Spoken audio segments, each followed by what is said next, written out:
making sure that we're visible too. We'll turn on our lights, our sirens to make sure that everybody's made. Be alert, being alert. We don't want to be, we don't want anybody hitting any of the kids or any of the parents walking the kids. But we do. Right. And hey, Sarge, can you do me a favor? Can you just make sure? Somebody was saying that the sound quality on you, they got a little bit of an echo coming through, but it could be some digitalization coming through. So, I hear. If anybody can add in the comments, okay. Actually, it says that they hear you good, so looks like we're okay. On to an important topic for Halloween is especially as parents, it's important that the parents walk with the youngsters as they're doing trick or treating. And Sarge, when they're on the sidewalks, a lot of residential streets aren't well lit as much as we would like them to be. They're lit, but they can always be better. And what's some precautions that drivers can use, especially on the residential streets? Well, number one is obviously slow down, whether it be Halloween or any other day of the week. People have just got to slow down. And it's especially true on Halloween because of exactly what we've been talking about. You have all these little kids who are super excited and hopped up on candy just like we were when we were young. And drivers just have to take that into account as they're maneuvering around the residential streets. They need to pay extra attention to what's going on and take responsibility for those little kids who may not be with parents or not being led around streets, we'll say.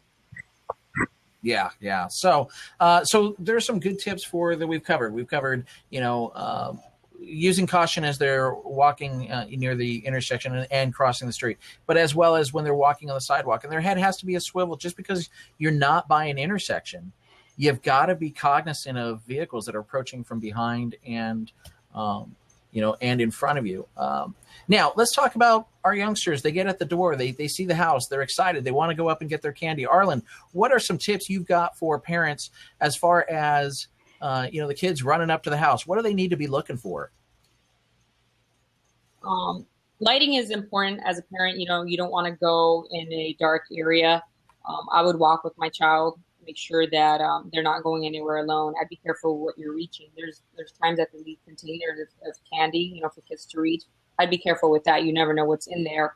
I would go ahead and do that. And then obviously check the candy that you're getting from whoever you're getting, and be careful that you don't let the child, go ahead and just go get the candy, and be sure that you're there with them, because you never know. Somebody might grab them, something might happen, and you're thinking, they're just getting candy. They'll be back in a second or two. Stay with your child at all times.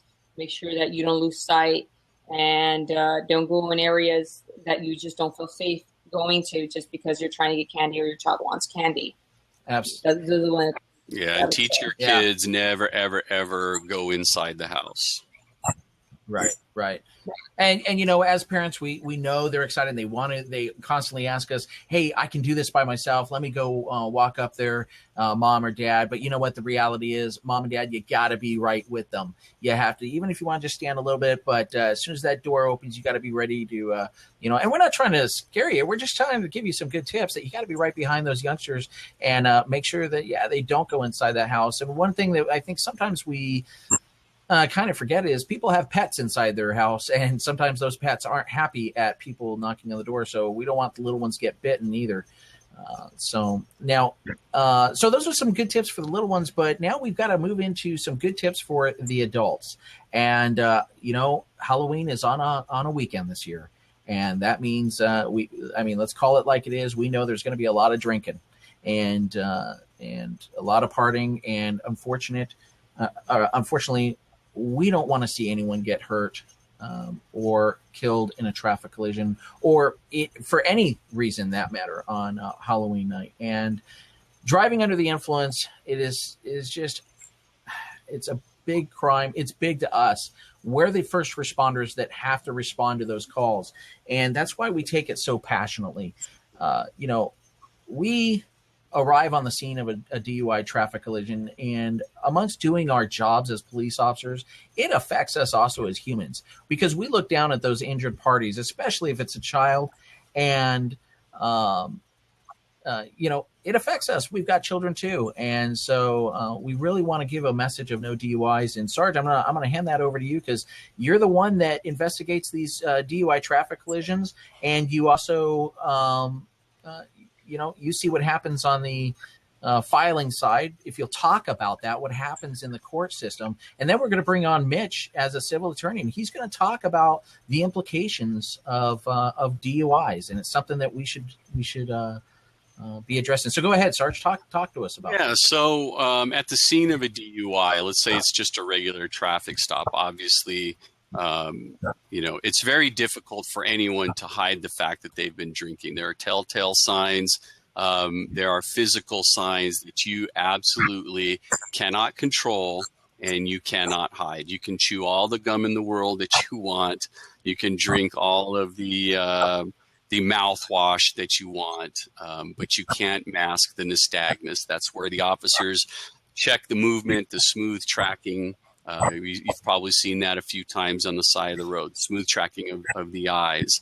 There are certain signs that they can look for. Hold on one second. Hey, cynicism of Craig, I'm seeing the comments you got on the side there. And although you are welcome to your freedom of speech, and we are a police department, we recognize people are allowed to have their freedom of speech. In this case, we are going to have to block you, sir, because you're not providing any positive, influence to the police department or this message that we're trying to give out to our community. So we're going to have to block you. See ya. Okay. Go ahead, Sarge. So, after field sobriety tests have been completed, if the officer determines that or believes that you've been drinking and driving, you're going to get arrested. And from what I understand now, it costs about $10,000 just to get through a DUI arrest. And by get through, I mean, even if you don't fight the case, if you hire an attorney and maybe our guest can clarify on that, it's going to cost you a lot of money. Your car is going to be subject to impound. There's nothing in the world that says we have to park your car for you. When you're DUI, we can impound your car. The state even recognizes that DUI is such a problem that police departments in California get to charge you extra to get your car out of impound if you've been arrested for DUI. So, the state is cracking down on it. Organizations like MAD have been instrumental in changing DUI laws. So, so now you get arrested for DUI. At that point, nobody's injured. It's a misdemeanor. It's going to cost you a lot of money. You may or may not do some jail time. Now you're looking at your driver's license being suspended for a minimum of 1 year. But, if you can pay I believe it's $1,000 to obtain a driver's license to drive back and forth to work, well, that's another $1,000 on top of the $10,000 that you're already going to pay. Now, let's say that you injure somebody, God forbid. Now you're talking about a straight up felony. There's really not much wiggle room around it. And it doesn't matter if the person that you run into says that their lower back hurts or if they die. It's still a felony. Of course, there's different variables in the felony status of it. But regardless, it is a felony, and you're looking at being prosecuted and possibly doing time in prison. At the very least, you're going to do some jail time at the county level. So you really have to. It's easily avoided, though. All you have to do is think ahead. There's so many services out there now. We can talk about that in a whole. Yeah. There's just no reason for it. There's no excuse for it anymore. Right. Well, if you want, we can talk about that too. Well, somebody, Sharon Lewinter, using Uber. Yeah. Lyft, Uber, Lyft, yeah. And I'll tell you, I used that this last week when I was out of town, and it was excellent. It was super easy to use. Let's go ahead and bring on Mitch and have him come in. Mitch, if you want to go ahead and grab that seat, we'll get you in here. And we'll wait for Mitch to get on board. Yeah, and don't forget about local tow companies too. Oh A yeah, lot of yeah. local tow companies offer rides. Yeah, and I think AAA doesn't AAA do something every year? I think they do. So we're waiting here for Mitch. Trying to AAA, yeah. See, somebody else is mentioning it Okay, too. now here's a question. While we're waiting for Mitch to come on, Puerto Ruvian, he's asking a question here, and it is: should celebrities be pardoned for DUI infractions? I think that's a resounding no. Yeah, yeah. Hopefully that answers too many people look up to celebrities, and no, they should absolutely not be pardoned. Right. Hey, Mitch, how are you tonight, sir? I'm doing fantastic, guys. Thanks for having me on the show tonight. This is an important topic, and I'm sorry there's something wrong with my Chrome browser, so whatever. That's right. And as you saw, ironically, Mitch, based off of our topic we were talking about last week, and we've talked you and I frequently on. I'm sure you saw the comments we had from one character, and it's something we deal with here in law enforcement. So you are nicer than I would ever be. Anytime somebody tries to disrupt one of my shows, they're a scrub and they're gone. Yeah. It's not a whole lot to talk about. So. Hey, Mitch, talk to us about, you're an attorney. You see probably both sides, both defending victims of traffic collisions involving DUIs, as well as clients that come to you to ask them to represent. And but we know, we want to hear the straight story from you as an attorney. What's interesting is I don't do criminal defense, although I did at one time. And I've represented over the years plenty of victims of families who, whose lives were turned upside down because of a drunk driver or somebody operating a vehicle under the influence of drugs. And getting ready for tonight's show, I looked at Halloween fatalities, Halloween-related safety issues, because that's what we're really talking about tonight.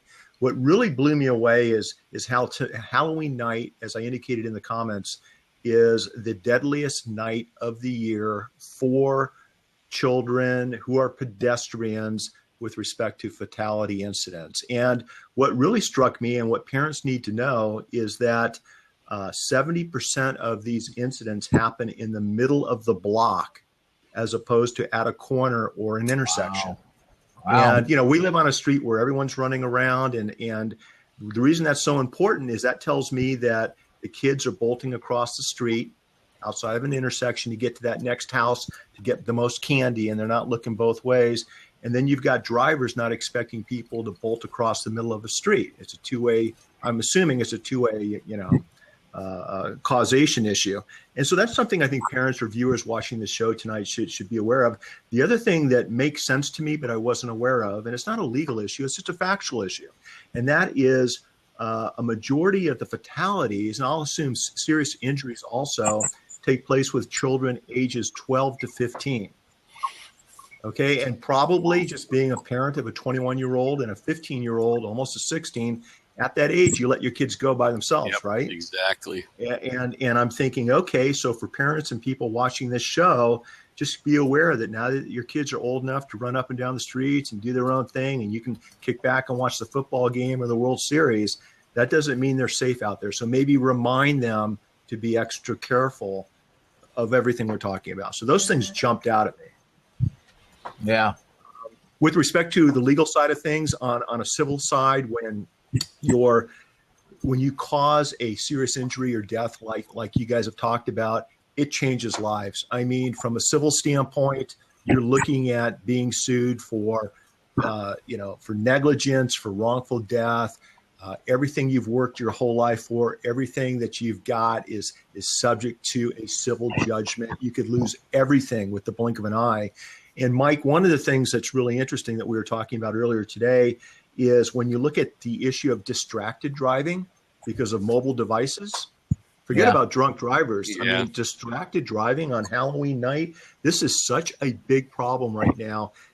Every day, 9 people in the United States are killed because of distracted drivers. On any given second, 400,000 to 600,000 people are driving in the United States during daylight hours with some type of mobile device in their hand, and 400,000 to 600,000 people are killed each year because of distracted driving. So when I look at those distracted driving statistics and then I roll those over to Halloween night, it's just a recipe for disaster. And that's why I wanted to be on the show tonight, because I'm very passionate about child safety and avoidable situations and avoidable accidents. Yeah, and I'm sure, just like Sarge is, I'm so glad you brought that up about the distracted driving. And, you know, especially with all this new social media and technology, and we've got people that are, blabbing, periscoping, doing live video, doing, what is it? I can't remember the iPhone app, FaceTime. They're doing it while they're driving. And, I can admit, when it first came out, I tried it out. I thought it would be cool to do, but I'll tell you, the distraction is just way too much. And, that's probably one of the most popular tickets that I write right now. And really? I usually do. Yeah, I usually do. I have a routine now, and I don't mind telling anybody because, or telling everybody. And what I do, very nice. I was just going to turn my light off. Keep talking. I'm listening. So what I do is I sit on the side of the road, and I'll tell you right now, I sit at 300 North Citrus Avenue, and I watch the northbound traffic. And I will watch for somebody to cruise by me with their cell phone in their hand as they text, and they don't see me. I'll pull out as they come to a stop at the stoplight, and I can do this anywhere in the city, any stoplight in the city. I can pull up. I will sit right behind them on the passenger side and watch them text through the rear window and sit there until the light phases. And then when I do stop them, I ask them, the first thing I ask them is, where was I when you first saw me? And 99% of the time, the driver says, when I saw your lights come on. And then I explained to them where I was, what I did, and how long I sat behind them and watched them. And normally the expression on their face is priceless. And then I explain to them why I go through that line of questioning. And it's just to illustrate how distracted they are, because they never see me. And I'm 170 pounds in a, full uniform, riding a 700-pound black and white motorcycle with lights all over it. How do you miss that? And I got a great big Jack in the Box black and white helmet on too. How do you miss that? And you know what? Sarge, I just saw a question flash up here. It's a great question that we get asked a lot. And here it is. It's from Grove E. And he says, can a person under the legal limit, look at that. I was going to say, I'm a fellow bike rider. That's my toy. I won't ride on the street. It's too dangerous. I knew it was coming, Mitch. I knew you were going to throw it out there. So here's the question. Can a person under the legal limit of 0.08, which is the California limit for DUI, still be arrested and prosecuted for DUI? Sarge, want to answer that one? Can they be arrested? Yes, they can. But there has to be some facts established. The officer pretty much has to establish the fact that they believe that the driver, even though they may be under the 0.08 at the moment, that they are what we would say on the way up. So maybe they had their last drink was just before they got in the car. So maybe at the time of the stop, they might be under the 0.08, but their blood alcohol may be on the rise. So it can still be prosecuted, but it may not be to the same level. Mitch might have a better idea. Although, Mitch, you don't do criminal? No. Look, I've been practicing 30 years. I've got a pretty good handle on everything. I just don't enjoy practicing criminal defense. Yeah, right. But having said that, maybe you could share with our viewers, if you're, if you're under the age of 21 and you get pulled over, the law's a little bit different. Yeah, it is a little bit different. If you're between, it gets a little bit confusing too. If you're between 18 and 21, then the legal limit becomes 0.04. And if you are under 18, you can have zero. You can have absolutely nothing on your breath. And when it comes to someone who's under 18 years old and you blow in the pass device, that's that little portable blood alcohol detector. If there is any amount of alcohol on your breath, then you are subject to being cited, arrested, having your car impounded. Hey, thank you, Art Jones, for that great announcement there. That we are trying to reach out to our community, and we know that there's people that don't live in our community that are watching this. That's the great thing about Blab; it gets out so far, such a far reach. And we even know that we probably have some guests from across the pond in London that might be watching this or our replay. But the whole intent is to use the technology we have available to us, Blab, and thanks to the National Highway Traffic Safety Administration and the California Office of Traffic Safety. They've provided funding to help us make this possible. And so we really thank them for seeing it. We approached them, almost a year ago, said, hey, this is what we want to do. We want to use social media. We want to use videos. We want to reach out to our community and try something new. We don't want to just do the old style PSAs. Here, throw this VCR tape.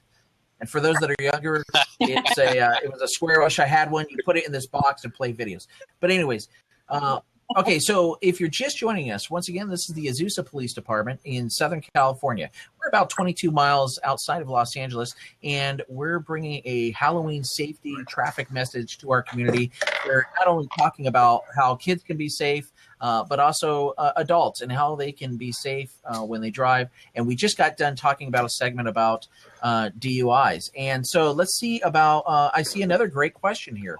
Let's go over here. We've got the ever formidable marijuana question, which, everybody loves to ask. I think you're asking, so one of my pizza boys was arrested for 0.5 grams of weed on a person. Would you arrest in California? Okay. Well, the laws have changed. You know what? We're going to keep this locked down to traffic safety. We do not want to get into that bait with cannabis, sativa, or marijuana. Let's keep it locked in, focused on traffic safety. Arlen, have the paramedics come back to the station yet? Okay. Can you go get it? So unfortunately we had, back. Are they? Well, we had firefighter Serrano scheduled to join us tonight. What's that? I said I'm going to walk around their station. I'm sure I'll find them. Well, it's a fire station. You should find some good food and maybe some. I was just going to say, check the kitchen real quick. Check the kitchen, and there's probably plenty of car wax if you need to get some. So. And for those that are joining us, we love our brothers in blue and sisters in blue. Yes, this is true. Hey, Mike, I will tell you that since we first connected 2 weeks ago, your show, the fact that you've got officers on social, it's been the talk of the internet. It's been the talk of live streaming. Everybody is everybody's digging it. You guys are getting a lot of, just like lawyers, we get a lot of unwelcomed attention sometimes by what seems to make the news, because that's the only thing that people want to talk about. And people are really digging the fact that they can connect with you guys and see your human side, see what you're trying to do to the community. And, I just thought I'd let you know that it's really, really important. And that's why we're all doing this, right? That's right. That's right. Absolutely. It's just, people, one reason I wanted to come on is I just want people to know, Mike, that from a safety standpoint, if something happens, regardless if you're drinking and driving, you're distracted driving, you're just not paying attention, you're looking at how cute your little boy is in the back seat in his Halloween costume, and you're not paying attention to where you're driving. If something bad happens, not only will you be destroying the lives of the victim and or his family, there are consequences there. There are money damages. You'll also be destroying your own life. There are issues with respect to child endangerment. If you do something and cause an accident and you've got your child in the car, you may lose your rights to have custody of your child. It just depends on the facts, and it doesn't matter how much the fine is. It doesn't matter if you do 6 months in the county jail. If you lose, custody of your own child because of a stupid mistake that you make, there are just all kinds of legal ramifications that people, they don't think about. And now with Uber and Lyft and all of these other companies where you just pick up your phone, press a couple of buttons, and you can get a ride, there are just all types of ways to avoid putting yourself in a bad situation.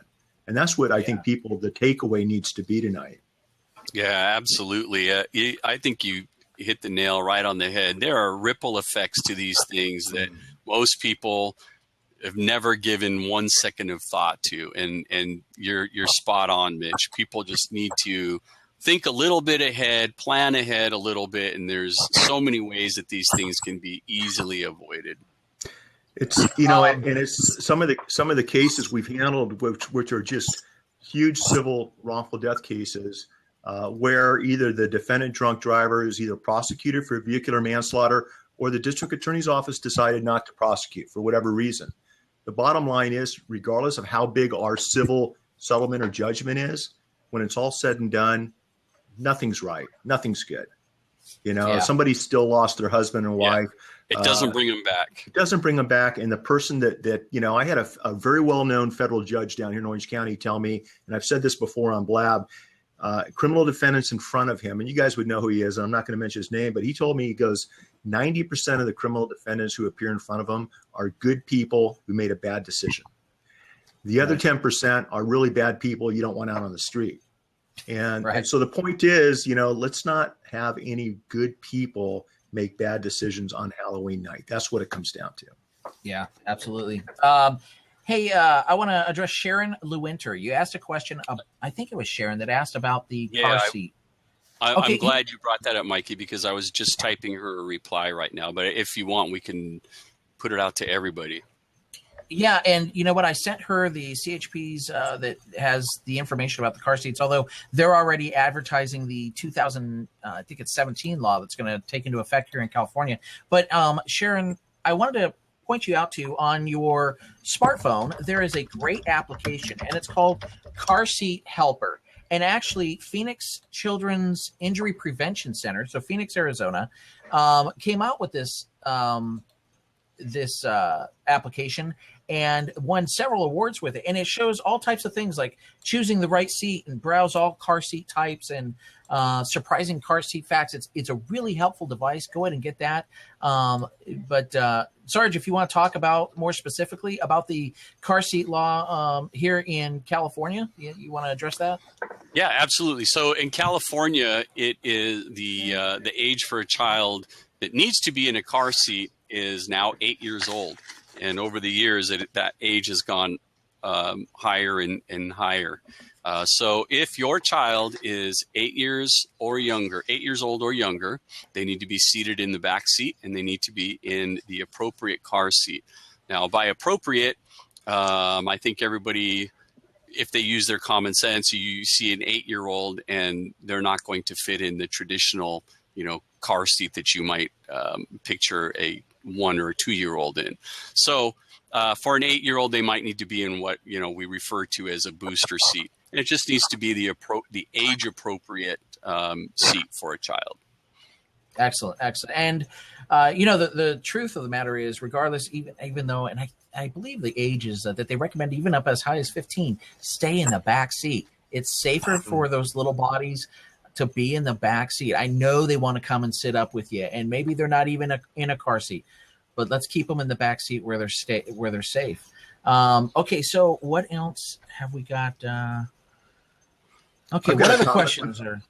One topic on safety we haven't covered, in addition to driving, is fire. Fire. We've had cases where a little child will bump up against something that's on fire and it'll spill out and the liquid will spill on the little child and catch on fire, or their Halloween costume will catch on fire. Yeah. Kids running and falling and impaling themselves on things in the dark that they don't see. Right. I mean, I don't know how you classify those, but on the blog post I shared earlier, that had to do with a little girl who got caught on fire, and she's doing okay now. But it was just a very tragic, innocent mistake that happened at a neighbor's house. But they had that flammable liquid in something, trying to make something scary, so that when kids would come up, they'd see the fire, and someone hit the table, it spilt over onto her. Right. And so, you have to use common sense, not only behind the wheel, but also in front of your home. And you got to keep your dogs away from people and children that they're not familiar with. There's a lot of bad dog bites and dog attacks on Halloween nights. So yeah. And speaking about that fire thing, hey, the old stop, drop, and roll. Let's get that fire out. If that still works. Yeah. And, if you're nearby and you see a child running down the street and they're on fire, and this comes to another important issue, it is not the time to pull out your smartphone and start recording this because it's going to be a great video for YouTube. No, the time to put your phone down and immediately run to that child and put the fire out. Little stern about that. So, Mitch, Yes, sir. let's talk about, so I lost my train of thought, but you notice how professional I am on that. So Hey, you can still write me a ticket right now, and I believe everything you said. Welcome to my world. Wait till you get to be my age. Okay. Oh, he is. He is. Okay, now I gotta love Dino Mike Z. His comment here. My son is 12 and working on his secondary black belt. Should I wear a cup when I discipline him? My Yes. response to that is going to be yes. Yes, Dino Mike Z, you need to wear a cup. Classic. That's great. Classic Halloween question. Yeah. So, I love okay, it. I do want to get into an area that I don't think is addressed, and it's I don't mean to offend anybody, but I think we need to talk about it, and that is Halloween night parties, people wearing costumes, people drinking a lot. Let's talk about the issue. No means no, and if you're going to go to a party, and whether you're a male or a female, and especially if you're let's say a college student, no means no. You need to think up here. You don't want to ruin your future because you let a little alcohol, a little liquid courage, maybe influence you or make some Cloud your judgment. So something's going on over here. Has our guest finally arrived? I don't know. Or maybe she's having them listen in. Has she arrived back there, Arlen? Yes. I'm going to get here with you guys. Okay. So hang tight. Okay. Let's bring her in. All right. We should probably give her a hard time, huh? For being late. Yeah, you should start wrapping up. Here we As soon go. as she puts the headset on. Okay, so we want to thank everybody for joining us tonight, and unfortunately, Thanks, Mike. That was fun. Yeah, that was awesome, No. Ricky. All right, that was We'll see you. great. Hey, You're Selena. Glad Yeah. you could make it. You're not Cool. getting off that early, Selena. How are you? I'm doing good. How are you? Sorry, I'm gonna. Excellent. Getting So started to get busy out there. let's talk about this, Selena. Let's talk about our day between you and I about sending me a text saying, I don't know if it's going to happen. We've been call to call. And it's true. Normally you have a couple calls. You have been running call to call tonight. And for those of you that are just joining us on our blab, this is firefighter paramedic Selena Serrano. And she works in our city for the Los Angeles County Fire Department. And I invited her onto the blab to give us some of the perspectives from a firefighter paramedic, what she sees at traffic collisions and injuries. And so the blab started at 7, but she's joining us. And thank you so much for coming in. It's cool that you're late because that means you were saving somebody's life. So thank you so much, Selena. Yeah. Fashionably late. I know. I'm sorry. Don't be modest. Okay, So do you want me to mention some of the things that we're kind of concerned about that we do see often, or do you want me to hold off? yeah, and you know what? If you start seeing me wave the hands, it means that maybe your audio's not going right or something, and we can give it over to Arlen. But from your perspective, paramedic, rolling on calls, people are injured. What do you see in injuries? Well, some of the main ones, especially at Halloween, are choking hazards. Of course, kids and adults love to eat the candies, and sometimes you may not be watching them. And can you guys hear me okay? Yeah, you're doing fine. Yeah. Okay, and so a lot of times kids, they might be eating those candies that are probably too small or too big, and they'll get stuck lodged in their throat. So we're kind of concerned if they do start to choke, call 911 right away. And a big thing is parents especially, will try to shove their fingers down into the kid's mouth, and we don't recommend that you do that, especially if you don't see it. I mean, if you could see it and you can try to pull it out, yes, but if you don't, because you're going to end up dislodging it or lodging it into an airway instead of the stomach, and that can create more injuries. So we kind of want to stray away from that. Just call 911 and let us handle it, and we'll deal from there. And another thing is, of course, traffic accidents. Pedestrians get hit, especially the kids, because they're running around, they're excited. And you can't, some areas are not as well lit in certain streets, so the visibility is really low. So a lot of times these drivers are not going to see these kids, especially if they have those dark, costumes. And so we're concerned that if any of them were to get hit, especially children, to please call 911. Even though you think they're okay, just call 911 because of the fact that kids can compensate very well with their injuries, and you may not see them until maybe hours later. But however, they're still serious. So how about we just check them out right away?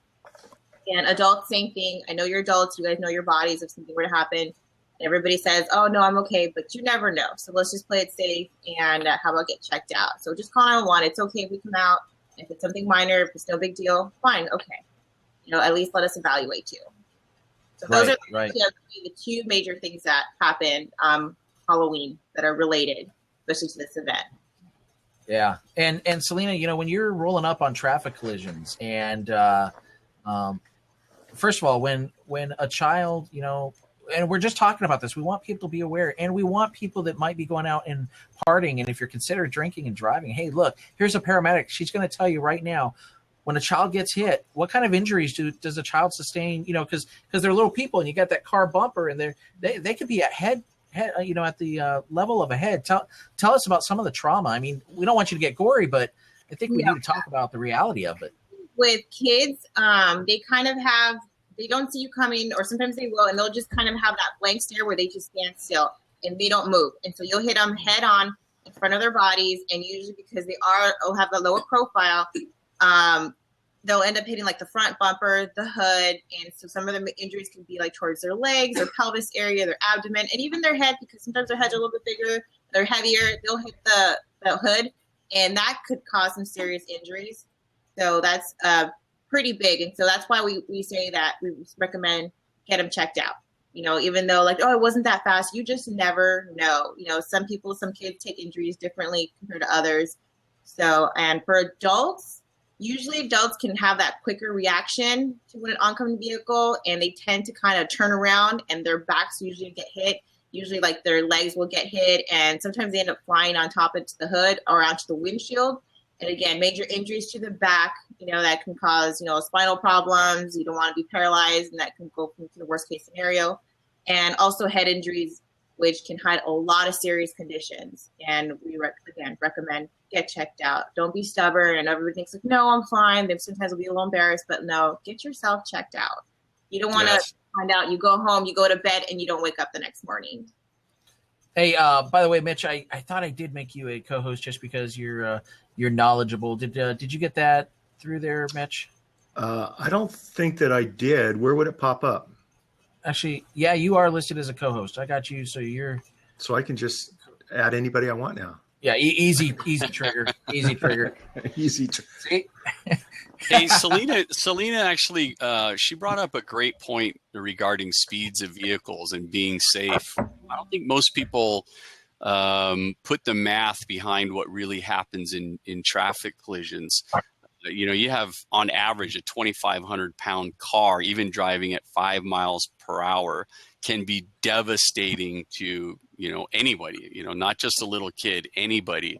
It doesn't really take much. If you think about it, have you ever stood in front of a car or tried to push a car or tried to stop a car that was rolling backwards towards you? It's actually, quite a bit of energy coming at you, and then getting struck by it can be devastating. So don't take it lightly. Right. Absolutely. Mitch. What are your thoughts about kids riding bicycles on Halloween night? Is that something they should probably not do? Should they do? Is it safer on foot? What are your experiences? If you're asking my opinion, I would say stay off the bikes. You're just speeding things up. If you have to be on a bike or whatever the case may be, you just can't, stay off the bike. Stay lit up, just like you would as a pedestrian. It's so important for parents to walk around their neighborhoods with at least a flashlight, so that they're visible. It's doubly important for somebody on a bicycle. Because now you got bicycles mixed in with the little kids and, walking around. And sure. and you know the little kids are out using up the sidewalks and doing their thing. So yeah, my recommendation is just put the bike away and walk like everybody else for the day or night, I should say. Yeah, and if anybody has a question for us, by all means, ask your question on the side here. We'll answer it. This is your opportunity. You've got a firefighter, paramedic. You got a traffic sergeant, patrol officer, and we have Mitch Jackson here, a civil attorney. Okay, so we got a question coming in. I see a trend in New York City. Skateboarders will hold onto a car and skateboard as they are hanging onto a car for 30 seconds. Can a police officer give them a ticket? I don't know that there's a specific code, but I know that I would give them a ticket. And I don't know that there's a specific vehicle code that addresses a skateboarder hanging onto a car. But I would definitely give them both a ticket and I would use this section for being an unsafe load. Yeah. Boom. Gotcha. And I would back you up on that. Unsafe load. Wow. Okay. Yeah. So I'm sure, and I'm sure there is a section in there that would address that. Hey, Mike, yeah, go ahead. I'm looking at my Twitter feed, and a friend of mine asked me, which is kind of cool with Blab. If you have your Twitter feed going, you can communicate with more people than just in the comments. What we were talking about earlier about paying attention while we're driving. What a lot of people don't realize, whether it's a drunk driver, someone under the influence of drugs or medication, or a distracted driver, driving down the street like we were talking about, with most of the child injuries taking place outside of an intersection and away from a crosswalk, middle of the street, because they're darting across the street. At 55 miles an hour, the average time of a distracted driver looking down at their phone, looking in the back seat, it's around 5 to 6 seconds. And if you're traveling 55 miles an hour, you're going to travel about the length of a football field in those 5 or 6 seconds, which is equivalent to driving down the street at 55 miles an hour in a neighborhood with a blindfold on. Yeah. And it's just really, really unsafe. And I read a study late last week by the American Automobile Association that talked about actually when you're distracted, it takes you about 17 seconds to get your mind back on the task at hand. So, adults, and especially like we were talking about earlier, teenage drivers, because that's the person behind the wheel for a majority of the time on Halloween night with a serious child fatality type of situation. They need to be aware of the dangers of distracted driving. Keep your cell phone at home. Maybe even turn it off when you get in the car on Halloween night. Don't even bring it with you, and there's a pretty good chance you may be saving a life. And that's just really important to point out. Okay, I just had to do the math on the 55 miles an hour. So if you take your miles per hour and you multiply it times by 1.467, you get your feet per second, which is velocity. Sorry, I'm a dork like that. So at 55 miles an hour, you are traveling 80.68 feet per second.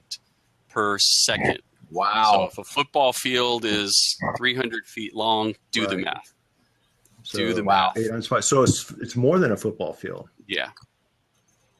Yes, indeed. Wow. That's crazy. The other statistic. Go ahead. Go ahead, Mitch. Well, you have these pauses, Mike, and I don't know if you're looking for a filler. I feel like if you were writing me a ticket, I think you were done, and I keep interrupting you, and I get the damn ticket, okay? But the other thing I was thinking about is hold on one second, Mitch. Send the sheriffs over to Mitch's house and give him a ticket, please. Thank you. That's fine. Okay, go ahead, Mitch. That's fine because I'm at the office, so you're gonna have to talk to my wife. That's your problem now. 50 to 75% of convicted drunk drivers continue to drive on a suspended license. That's a big problem that I've seen. And judges don't like that. They're violating a court order. Judge told you not to drive and they're driving. That really upsets the judges.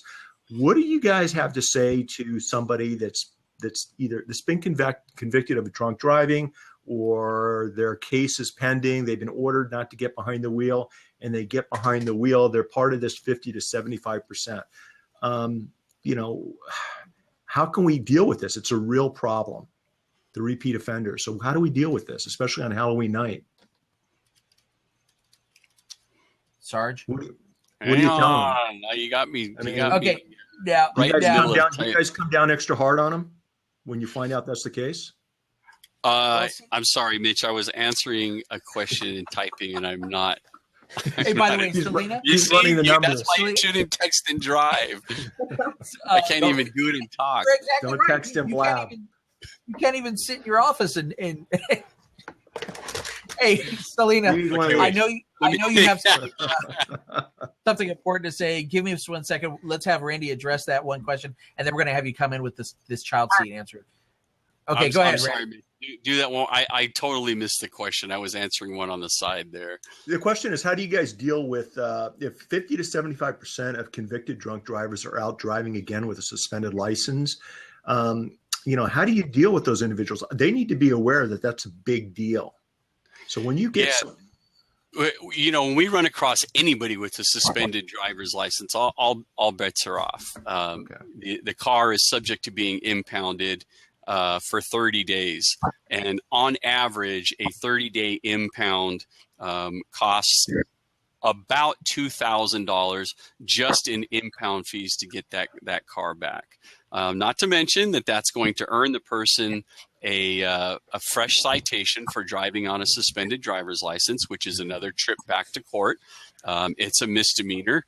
And I did catch the fact that you mentioned that judges do not like it when they find people driving on suspended driver's licenses, especially in a small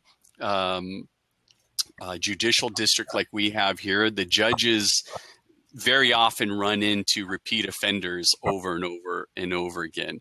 And I have seen if somebody doesn't show up for their citation and it's a 14601 or a suspended driver's license violation, I've seen judges hand out higher bails than they do for the DUI itself, because they really do take offense to the fact that somebody is driving on a suspended driver's license again. So the courts take it seriously too. And, I got to be honest. I don't feel terrible when I take somebody's car away and I impound it for 30 days when they're driving on for these repeat offenders. So, don't expect to be driving around on a suspended driver's license and to be shown any courtesy or respect as far as, cutting you a break. We get a lot of people that ask for that. Yeah, you're probably not going to get a break when you're driving around on a suspended license. Yeah, and so right before here, I'm going to let Selena in here, even though she's got more props. She's at 1,219, which I don't know why she has the most props on all of us. I'm going to give her some too. There we go. Yeah. So let me address Chileno 990. So, hey, listen, I'm going to be straight out with you. We're trying to spread, good positive messages here tonight. And I see your comment. It says, why do police take so long to get to a place who are in an emergency, but don't hesitate in pulling over people for nothing? Well, here's the reality to that. We do the best job we can as police officers to get on scene of an emergency. We have to contend with other issues such as traffic, as well as higher priority calls. Sometimes, what may appear to be an emergency to somebody, and yet a higher priority call, a child choking call might come out, a armed robbery in progress might come out. And so it does seem sometimes like we take a while, but it is not intentional. We do the best we can, especially with the staffing that we have. We're in a day and age where we need more police officers, and we're fighting that every day. The other comment, though, you followed it up with, I'm trying to find it. It was, I can't find it, but the bottom line for no reason. Yeah, and that's the other thing. Let's keep positive about this. We don't pull people over for no reason. We always have a reason, and the reality is, that argument's being proven every single day with people filming us, and the police filming them. We know that the video cameras are out there, and the great majority of police officers in this whole entire country are doing the right thing every single day. We're here to protect you. We're here to save lives. And so you're entitled to your freedom of speech. However, let's keep it positive on this. And with that, we're going to join Selena. She has something important to talk about in regards to the car seat. Selena, what have you got for us? Yeah, I just saw this Twitter question. Unfortunately, not everybody goes to us, to the fire department, to try to ask for help on how to install car seats. and there's kind of the misconception we do not, unfortunately, show people how to do it. It's just liability reasons. So I want to make sure we send them usually over to the police department. Oh, give us the liability. Thank you. But that's just at least with our department, LA County Fire, we have to recommend it to send everybody over to your department, to the police department, because we cannot teach you how to put in a car seat, unfortunately. So sorry about that. But yeah, thought you would. If I could, I'll piggyback on what she's saying. The whole liability thing. There's guys like Mitch that live in our world, and they like to sue people in California. I'm being facetious, Mitch. I just blocked it. When you come to the police department or any police department, you may or may not get help getting your car seat installed, because we are actually required to attend a class where we are taught by the Office of Traffic Safety on how to properly install car seats. And unfortunately, the technology in car seats is outpacing the amount of training that we're able to get. So there's a lot of times where, because of that liability reason, we have to pass too, and we just can't install those car seats for you. It's unfortunate, but the reality is, though, those car seats come with great instructions, and it's not that hard to put them in there. And obviously, you can call the company and ask them, "Hey, look, I'm trying to put this in, and maybe you're having difficulty or whatever." They'll be more than happy to walk you through or help you with that. And like I said, for those that are just joining and didn't hear what I had recommended earlier, and I just got that message. We're gonna have to.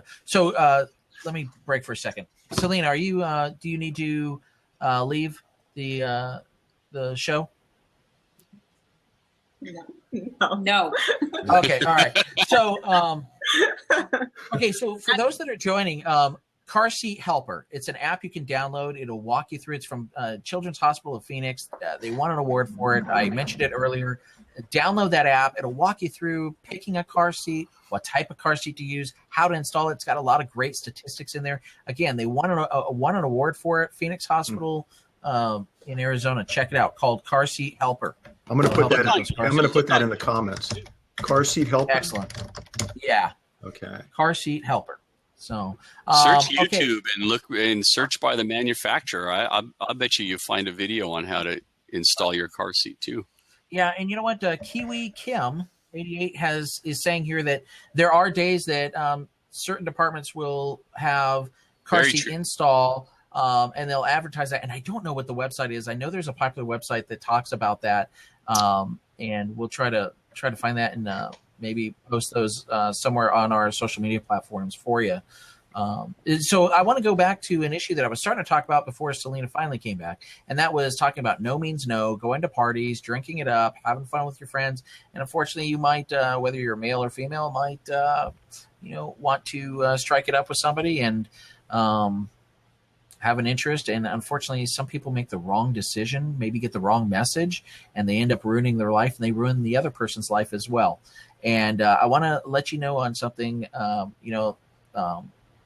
that they used to call it date rape, and it's not to be referred to as date rape anymore. It's acquaintance rape, because you may not be out on a date with that person, but you could be at the same location, or you may know them somehow. It's an acquaintance, and if they violate you and your decisions or whatever, whether you said no, it's rape. And we're just going to call it like it is. So it's important we address it. I don't think sometimes it gets addressed. And although it doesn't have anything to do with traffic safety, I guess it could, because if you got in the car with a person, I don't know. But, Mike, you know what it has to do with? It has to do with acting responsibly, being an adult, acting in a responsible fashion. And one of the things, as the parent of a senior at UCLA, my biggest fear when my daughter went to school was walking in as a freshman to the fraternity sorority type of environment. And I've heard stories and represented people whose drinks have been drugged. And so as a parent, Yeah. that was my biggest issue. But one thing we didn't talk about is before Selena came on, we were talking about all the different situations where young adults, where children are injured on Halloween. And we went through most of the different scenarios. Each of those scenarios that we talked about, in my opinion, could probably be mitigated, reduced, or even eliminated if a parent was paying better attention to what was going on. And what I've seen on Halloween, especially in some neighborhoods, is the parents use that evening as an opportunity to just have a huge party. Or they'll sit out front and just get tanked up while their kids are going crazy trick-or-treating.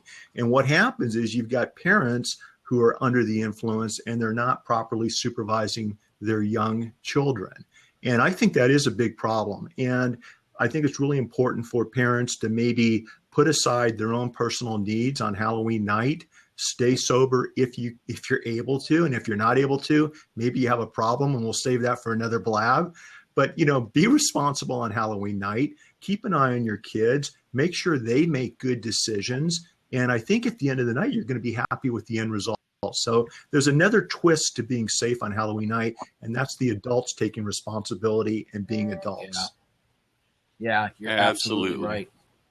Yeah. So, with that, we're just right over the 1 hour mark. We still have a lot of people here on it. But you know what? We have to wrap it up because a lot of us have been on duty since, I know I came in at 5:30. Sarge, what time did you come on today? 6 o'clock. Yeah, I'm still wondering why. Yeah, I'm wondering why Selena still is blowing us out of the water with 1,600 props there. She just got here. She said like 8 words. Well, look, now somebody's pushing it even more. I know. Wow, gentlemen, do I really have to explain it to you? Yeah. Yeah, no. No means no. And It is she's what a it firefighter. It is what it is. It's a good Actually, thing. so we're going to go ahead and wrap it up. And maybe, if we get some good feedback and if you like what we're doing, if you like what the Azusa Police Department's doing with Blab, for traffic safety reasons, let us know. Go on follow us on Twitter at twitter.com. Well, our handle is at AzusaPD. You can follow us on Facebook, facebook.com/AzusaPD. You can visit our website, azusapd.org. Drop us a line, find a way, send us, smoke signals. I won't say send us aircraft because that could be misconstrued as something. But go to Mike's house. Yeah, go to my house. Why not? Ring the doorbell. Trick or treat. Oh, look at this. So, Look at this. I'm the one doing the talking, and she's getting cranked up here. I bet you she'll probably hit the 2,000 mark here with no problem, right? So yeah, Hey, can I just say, Mitch. you guys, can I just say, Sure. as the only civilian on the show, I want to thank you guys for doing this. I think this is huge for building a better community between what you do and the rest of us. I think this is huge for recruiting purposes. People that are interested in possibly becoming police officers are getting to see another side of you. And I think if you do this over the long term, it's a long-term play. I think you're going to see quality people like you guys coming into the department. This is awesome. We really appreciate your service, you guys. Be safe out there, and thanks for having me on the show. And I think I'm speaking for everybody watching. Look, we have people from Australia, from a friend of mine, a couple of friends from the UK. This is a global effort. We're all in this together, you guys. And thank you very much. Awesome. Thanks, Mitch. Yeah.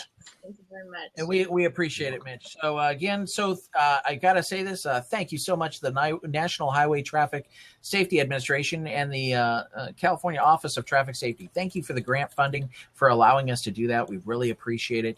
And we hope that everybody has a great Halloween. Let's really hope for people to be safe and, don't drink and drive. And also, Selena, we've got to thank you and the Los Angeles County Fire Department and Station 32 out of Azusa. Thank you so much for joining us. You made this a success, and we hope you'll join us again. Yeah, thank you. Thank you for having me. Appreciate it. Okay. And if all of our listeners, if you want to see something great, Selena was a little upset when I posted this video. Go to our Twitter feed. No. Go to our Twitter feed and look at our video we did advertising this 1 hour prior. Mitch, did you happen to see it? No, but I'll be there right after the blab. Okay, you're gonna crack up. We had a little bit of a blooper there, and we ran with it. So, anyways, Awesome. Thank you very much, everybody. We appreciate it. Have a great night and happy Halloween.